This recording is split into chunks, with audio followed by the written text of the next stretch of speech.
Apreciadas amigas y amigos, a partir del siglo XIX la humanidad cambió. Empezó el crecimiento de ciudades con todo lo que ello acarrea, por supuesto con nuevas e inéditas necesidades en todos los órdenes sociales. Pero también surgieron nuevos problemas, los bosques empezaron a ser arrasados, afectados, la fauna profundamente masacrada, pues, los ríos empezaron a ser contaminados, en fin, todo lo que hoy conocemos como impactos ambientales empezaron a ocurrir. Los trabajos de Humboldt que señalamos en el capítulo anterior, y que por cierto, pido excusas, omití señalar allí al colaborador fundamental de Humboldt, coautor de ese extraordinario trabajo mencionado, y que fue el ilustre botánico y científico francés Aimé Bonpland, un dibujante extraordinario, quien fue quien hizo todos esos famosos dibujos, y quien luego de terminar de trabajar con Humboldt se radicó en la Argentina, donde dejó un inmenso y fructífero legado, una profunda huella en ese país. Decía que los trabajos de estos ilustres ciudadanos desencadenaron un movimiento naturalista muy provechoso para la humanidad, que empezaron a llamar la atención y a preocuparse por los impactos que ya mencionamos y que el desarrollo empezaba pues a ocasionar en la naturaleza.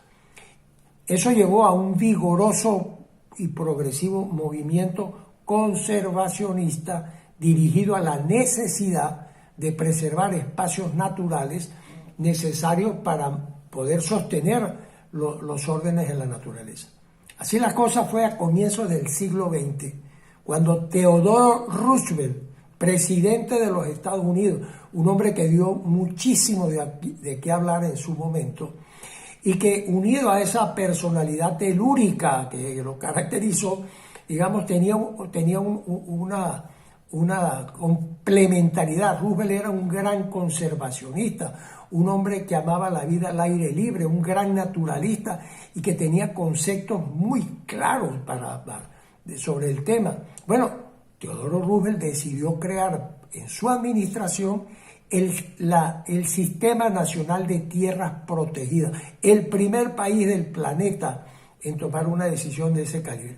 En su mandato, en sus dos mandatos, Roosevelt estableció, óigase bien, más de 1 millón de kilómetros cuadrados del territorio de Estados Unidos, básicamente en el oeste, donde ya había actividades de mucho impacto. Allí se establecieron áreas naturales como los parques nacionales, que por cierto ya habían sido establecidos en el siglo anterior en el mundialmente famoso Yellowstone, digamos conocido por ser la morada del oso Yogi, ese personaje simpático mundialmente conocido también. El parque Yosemite también había sido creado, famoso por esos árboles gigantescos que se llaman los secuoyas.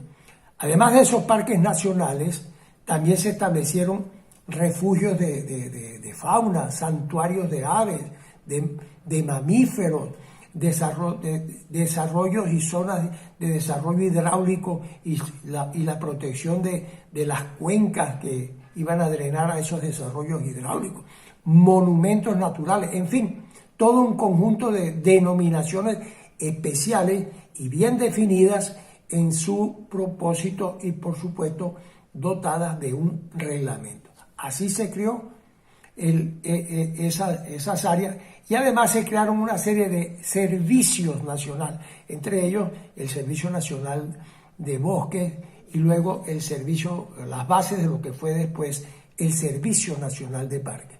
Esa es la política asociada a los recursos naturales renovables y a su uso racional. Ese es un concepto fundamental de la gestión ambiental. Bueno, Henri Pittier estaba allí. En ese periodo él era empleado del gobierno de USA en el Departamento de Agricultura. De modo que cuando Pittier se radica en Venezuela y ocurre lo que ya mencionamos, todo ese bagaje de conocimiento y de modernidad, digámoslo así, estaba en sus alforjas, digámoslo de una manera. De modo que cuando lo designan a los 76 años, como ya lo hemos mencionado, y que yo presumo que debe haber habido un diálogo, algo así como que Adriani le diría a Pittier: caramba, aquí tiene don Henry para que usted hagamos lo que usted considere que se debe hacer, y claro que lo podamos hacer. Más o menos algo así simpático tiene que haber sido esa designación. Bueno, lo cierto es que en enero del año 37, varios meses, porque la primera preocupación de Pittier fue rescatar el herbario nacional, del cual nos ocuparemos más adelante. En enero del 37, y ya Adriani, recordemos que había fallecido unos meses antes, bueno, Pittier preparó un documento que resultó histórico. Ese documento está reproducido en la biografía magnífica, por cierto, elaborada por uno de sus discípulos más importantes, el doctor Francisco Tamayo, un hombre de por sí, una eminencia en Venezuela en el campo de la protección de la naturaleza, de la botánica, etc. Bueno, en un documento de 3 páginas, ¿verdad?, densamente elaborado, pleno de conceptos sobre el uso y abuso de los suelos. Pittier advierte la desecación, es el término que utiliza, de la laguna de Valencia. Bueno, propone en ese documento el uso de las florestas, así las llama, situadas al norte del estado de Aragua, que eran propiedad del general del general Juan Vicente Gómez, y él propone allí la expropiación para la República de esas florestas.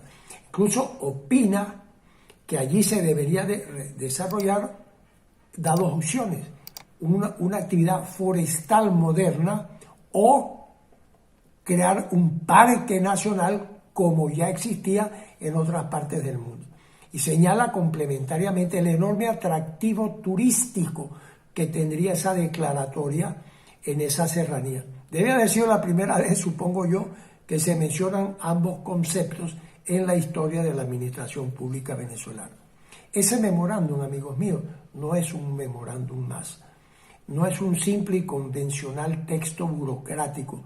En gran medida es la partida de nacimiento de la gestión de los recursos naturales renovables de Venezuela. Es una hoja de ruta, una política claramente presentada y razonada en 3 páginas. Un documento extraordinario. Bueno, así las cosas. Un mes después, en febrero del 37, estamos hablando de este año, el presidente Eleazar López Contreras sorprende a Venezuela decretando la creación de un parque nacional en las montañas de Aragua. El primer parque nacional de Venezuela y de América Latina, según tengo entendido. Por cierto, entiendo que el decreto no menciona un nombre específico, sino que lo designa como parque nacional.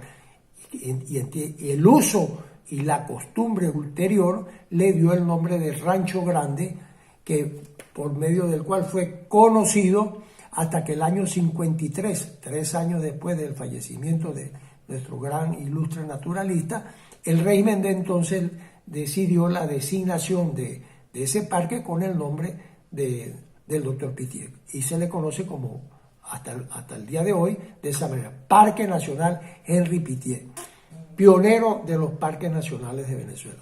Bueno, esa decisión ilustra el gran estadista que fue Eleazar López Contreras. Recuerden que estamos hablando de un país que narramos en los primeros programas con condiciones políticas, sociales y económicas terribles: analfabeto, enfermo, sin empleo, sin oportunidades y sin ninguna historia de atención a los temas de la naturaleza. Nada. Bueno, eso es la Venezuela del año 36. Lo sorprendente de este relato, lo inédito de este tema, es que López adoptó inmediatamente, sin vacilaciones ni dudas, la declaratoria de Parque Nacional. Ni siquiera le prestó atención a la sugerencia que estaba allí sobre el uso de actividades forestales. De modo que allí estaba naciendo, y eso es lo importantísimo, el Sistema Nacional de Áreas o Tierras Protegidas de Venezuela, con sus denominaciones diversas: parques nacionales, monumentos naturales, refugios de fauna, zonas protectoras, parques urbanos, humedales costeros, lotes boscosos, reservas forestales, reservas hidráulicas, que en la jerga nuestra de Venezuela se conoce como áreas bajo régimen de administración especial, con el acrónimo de ABRAES. Bueno, en 1998, Venezuela totalizaba alrededor, óigase bien, de 150.000 kilómetros cuadrados de su territorio bajo alguna de estas denominaciones. Es el gran legado de esa extraordinaria y afortunada decisión que López Contreras tomó en su momento, y que por supuesto iremos comentando progresivamente a lo largo de estos programas, y señalando la importancia que para el desarrollo del país tiene este irreemplazable patrimonio que la democracia, óigase bien, le entregó al país. Y que hoy en día las joyas de la corona de ese patrimonio, ubicados al sur del Orinoco, están bajo el brutal accionar de esa monstruosidad que se llama el arco o antro minero, y del cual nos ocuparemos en su momento. De nuevo, mis queridos amigos, muchas gracias por su atención.